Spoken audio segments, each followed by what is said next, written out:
देश पोलिओ मुक्त झाला, पण ही लढाई अजून संपलेली नाहीये. प्रत्येक बालकाच्या सुरक्षित भविष्यासाठी 2 थेंब जीवनाचे आजही तितकेच महत्त्वाचे आहे. या उद्देशाने आज राष्ट्रीय प्लस पोलिओ लसीकरण मोहिमेचा जिल्हास्तरीय शुभारंभ सिंधुदुर्गात उत्साहात पार पडला. भारताला पोलिओ मुक्त दर्जा प्राप्त झाला असला तरी हा दर्जा कायम राखण्यासाठी केंद्र आणि राज्य शासनाच्या वतीने दरवर्षी राष्ट्रीय प्लस पोलिओ लसीकरण मोहीम राबवण्यात येते.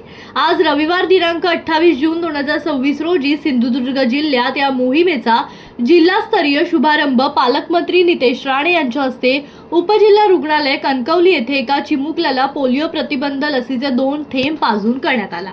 राष्ट्रीय प्लस पोलिओ मोहिमेअंतर्गत जिल्ह्यातील सर्व शासकीय आरोग्य संस्था, उपकेंद्रे, अंगणवाड्या तसेच विशेष पोलिओ बूथ लसीकरणाची व्यवस्था करण्यात आली आहे. 5 वर्षाखालील प्रत्येक बालकापर्यंत पोलिओची लस पोहोचावी यासाठी आरोग्य विभागाकडून विशेष नियोजन करण्यात आले आहे.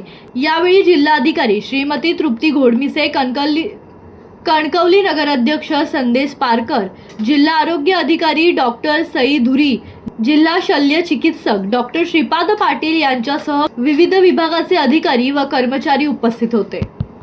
2026 रविवार आज राष्ट्रीय पल्स पोलिओ लसीकरण मोहीम राबवण्यात येत आहे. आज जगभरात 0 ते 5 वर्षावरील मुलांसाठी ही मोहीम राबवण्यात येत आहे. आपला भारत देश पोलिओ मुक्त झालेलाच आहे, परंतु काही देशांमध्ये पोलिओ अजूनही असल्याने तो पुन्हा परत येऊ शकतो. त्यामुळे आपल्या बालकांच्या संपूर्ण सुरक्षिततेसाठी सुरक्षतेची खात्री करून जगभरात ही मोहीम परत 1 वर्ष आड राबवण्यात येत आहे. पंकज मडे, जनशक्ती, सिंधुदुर्ग.